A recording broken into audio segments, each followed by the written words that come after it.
శ్రీకాళహస్తీశ్వరాలయ అనుబంధ ఆలయంలో అత్తి వరరాజస్వామి ప్రతిష్ఠా పూజలు వైభవంగా జరిగాయి. తిరుపతి జిల్లా శ్రీకాళహస్తీశ్వరాలయానికి అనుబంధంగా ఉన్న శ్రీ ప్రసన్న వరదరాజస్వామి ఆలయంలో అత్తి వరరాజస్వామి విగ్రహ ప్రతిష్ఠా పూజలు ఘనంగా నిర్వహించారు. గతంలో బాలాలయంగా ప్రతిష్ఠించిన స్థానంలోనే ఈసారి నూతన విగ్రహాన్ని ప్రతిష్ఠించేందుకు విస్తృత ఏర్పాట్లు చేశారు. ఈ కార్యక్రమం బహుముఖ వైభవంగా సాగింది. ఉదయం నుంచి వేద పండితులు వేద మంత్రోచ్చరణల నడుమ హోమాలు, యాగాలు, ప్రత్యేక పూజలు నిర్వహించారు. ఆలయ ఆవరణలో ఏర్పాటు చేసిన హోమశాలలో అగ్నికి ఆహుతులు సమర్పిస్తూ శ్రీ వరరాజస్వామి విగ్రహంలో ప్రాణప్రతిష్ఠ నిర్వహించారు.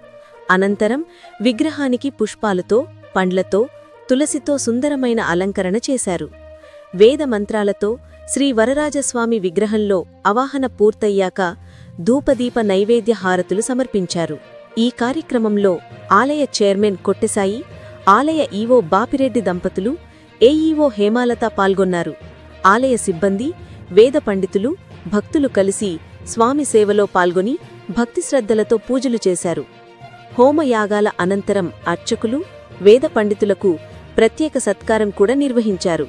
ఆలయ ఈవో బాపిరెడ్డి మాట్లాడుతూ, ప్రాచీన కాలం నుంచే శ్రీ ప్రసన్న వరదరాజస్వామి ఆలయం ఈ ప్రాంత ప్రజల ఆధ్యాత్మిక కేంద్రంగా ఉంది.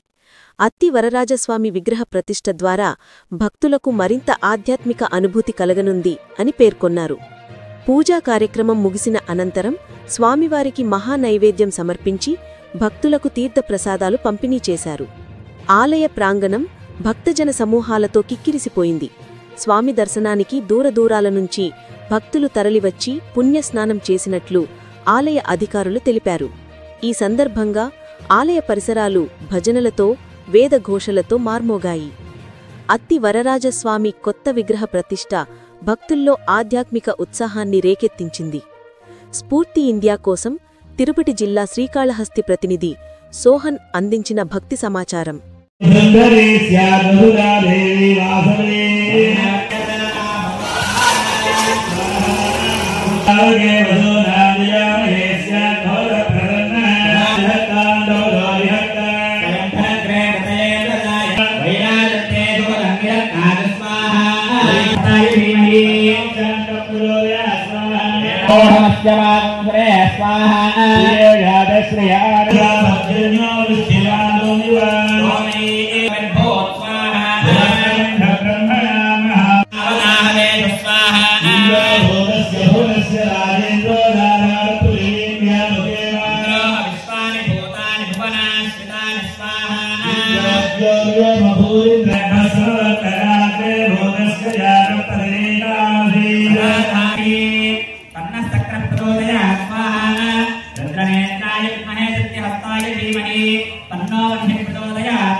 सिद्ध्यर्थम